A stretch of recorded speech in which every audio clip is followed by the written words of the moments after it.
Dubai is basically a fairy tale. You had this small fishing village in the 1950s that no one had ever heard of. It had no electricity. And now you've got one of the world's key trading hubs, this megalopolis, known for bling and for, being a huge tourist destination, known for a big logistics sector. It happened in a very short period of time, probably, one of the fastest modernizations ever.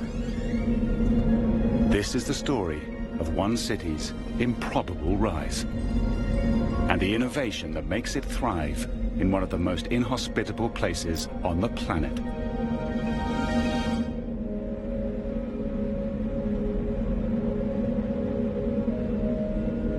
Decades before it could build the biggest and the tallest, Dubai first had to overcome a seemingly insurmountable obstacle. One that few cities on the planet face: its own climate. Well, the heat is definitely a challenge. There's no way you can avoid the elements here in Dubai. I mean, it's super hot. It's extremely humid, especially at night. You get this bank of humidity that comes in off the Gulf.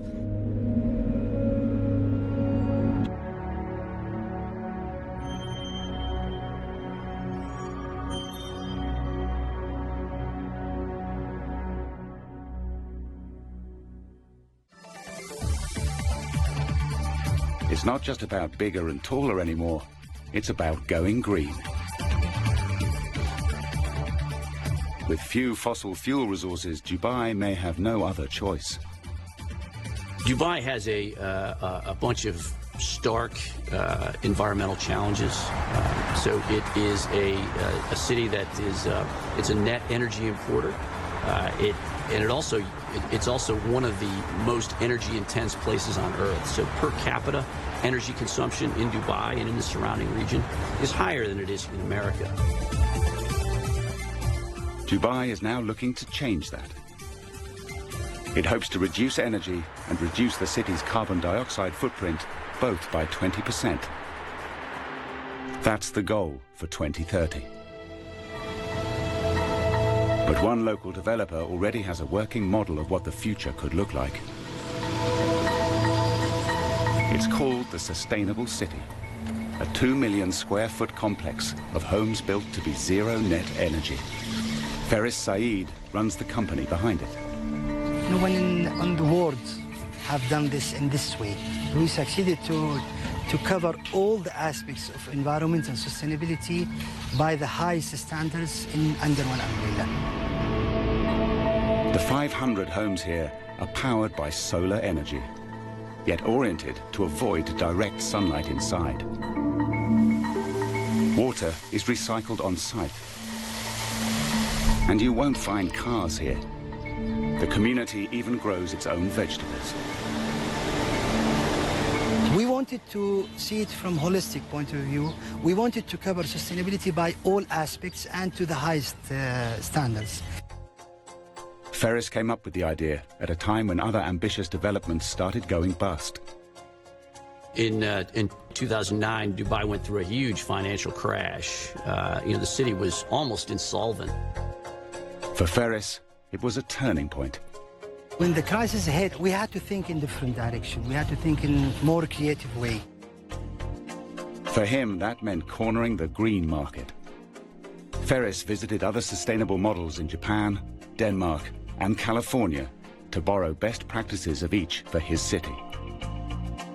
We have never claimed that we invented anything here. Just, it's the way of thinking, the creative way of linking things together. And so far, it's working. Ferris has sold 2/3 of his properties, which start at nearly $1 million a home. Developers are afraid always from the extra cost. Today, what we are trying to prove here that you can make your profits, it's untouchable, and still you can do something which you will be proud of, your kids will be proud of, and all the world will like it. And it will serve the whole planet. Across Dubai, there are other sustainable buildings. and some new ones in the works. Most hope to leverage Dubai's most abundant natural resource. The region is very well endowed with solar energy. It's they get most of those cities in the Gulf get 300 plus sunny days a year. So sun is a very predictable resource there, whereas less predictable elsewhere. So that's a great possibility.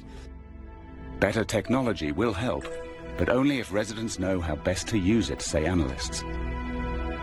It all comes back to people. People are your greatest strength in how you design a sustainable city, and they're also your greatest weakness. Go, bring the ducks.